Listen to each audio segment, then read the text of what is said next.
இன்றைக்கும் நான் ஆண்டோடைய பிள்ளையாக இருக்கிறேன், ரட்சிக்கப்பட்டிருக்கிறேன், பாவ மன்னிப்பு நிச்சயம் எனக்கு இருக்குது, பரிசுத்தமாக நான் வாழ்கிறேன், தேவனை தேடுறேன், தேவனை நம்புகிறேன், அவருக்காக என் வாழ்க்கையவே நான் ஒப்பு கொடுத்துருக்கிறேன், அவருடைய சித்தம் நிறைவேறட்டும்னு நான் வழக்கமாக வாழ்ந்து கொண்டிருக்கிற ஒரு நபர் அப்படிங்கிற நிலையில் இந்த வார்த்தையை நீங்கள் கேட்கலாம். இந்த மாதம் உங்களுக்கு சர்ப்ரைஸ் தான்.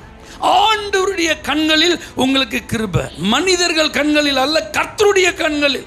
இந்த அண்ட சராசரத்தை உண்டாக்கின ஆண்டவர் உங்களை கண்ணோக்கினார். உங்கள் சிறுமையை பார்த்தார், உங்கள் நெருக்கத்தை பார்த்தார், உங்கள் ஏழ்மையை பார்த்தார், உங்கள் வறுமையை அவர் பார்த்தார், உங்கள் சாதாரணமான நிலைமையை அவர் பார்த்தார்.